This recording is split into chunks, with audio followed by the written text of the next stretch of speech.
Martineau. Toi là. Ça va faire. J'ai déjà essayé d'expliquer ça. À un moment donné, pouvez-vous régler ça? La rencontre de Richard Martineau.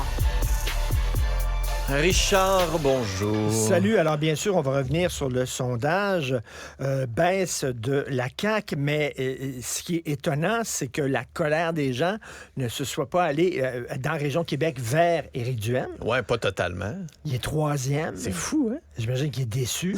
Oui, je présume. Il est dépassé par le Parti québécois et même par la CAQ dans la région de Québec. Et puis, pour le Parti libéral, il n'y a pas eu un transfert des gens de la CAQ vers le Parti libéral. Tu sais, ça démontre à quel point ils sont peinturés dans le coin. Ils sont incapables d'aller chercher les francophones. Puis Québec solidaire non plus, là.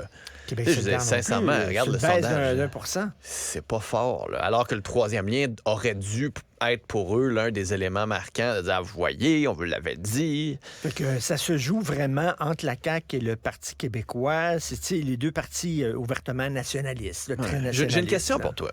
Penses-tu que c'est le Parti québécois que les gens retournent au bercail, que les gens apprécient la marque du Parti québécois, ou que Paul Saint-Pierre Plamondon, par son style, par sa façon, dans le fond, on l'aime bien. On est fâché contre la CAQ, on veut pas les trois autres, puis il y a Paul Saint-Pierre Plamondon. Fait que tu es nationaliste, souverainiste, francophone, ça va. T'sais. C'est ça. Je pense que oui. Son style, qui est pas un style éclatant, c'est un bon gars qui se tient debout, qui est droit.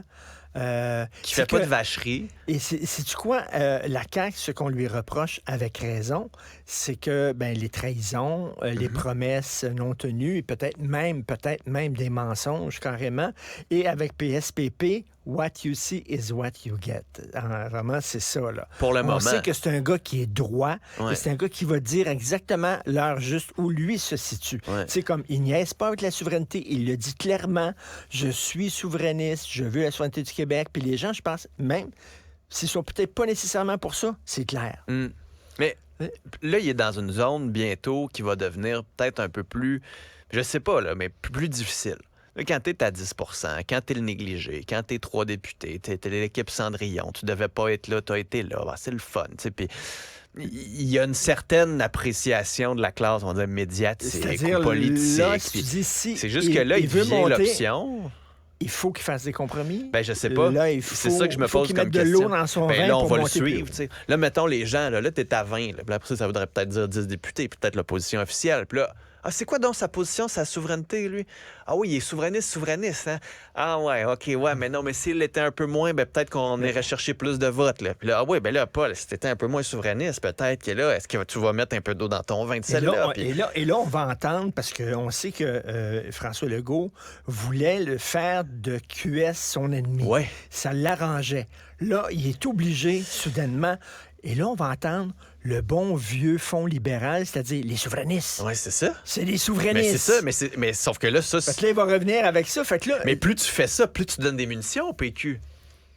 Parce que si tu te prends au PQ, tu peux pas être plus nationaliste que le PQ. Puis il y a des nationalistes dans ton parti qui, à un moment donné, vont faire arrête de dire que le PQ est méchant parce qu'ils sont souverainistes. Je suis souverainiste. Puis je suis caquiste. Fait que là, c'est là où ça devient difficile d'attaquer ton vieux frère. Et ça va être d'autant plus dur pour le Parti libéral les libéraux, que t'as un parti, maintenant, la CAQ, c'est un parti fédéraliste qui parle de business et d'économie et qui va lutter contre les souverainistes. Fait que là, ils ont pu...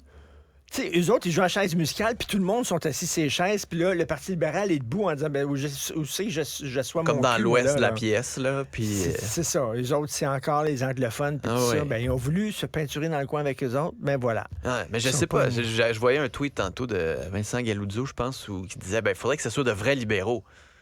Attends, je sais, mais c'est quoi des vrais libéraux? Je pense qu'ils ne savent même plus c'est quoi un vrai libéral. C'est ça l'enjeu. C'est un caquiste. Éric Girard. À la limite. Éric Girard, c'est un libéral. Un conservateur, mais libéral de Jean Charest. Sonia Lebel, fédéraliste. C'est une libérale aussi, mais à l'intérieur de la coalition. Là. Ce qui peut changer la donne pour les prochaines élections, ce qui peut changer la donne, c'est si jamais François Legault décide de ne pas se représenter. Là, et là, la question, c'est éclate, est-ce que son parti va réussir à survivre au départ de François Legault? Est-ce que le jello éclate? Exactement. Tu mangerais du jello ce matin. Bonne émission. Salut, merci à toute l'équipe qui a travaillé sur l'émission. Jean-François Sibelle derrière la console. Merci à vous. À demain.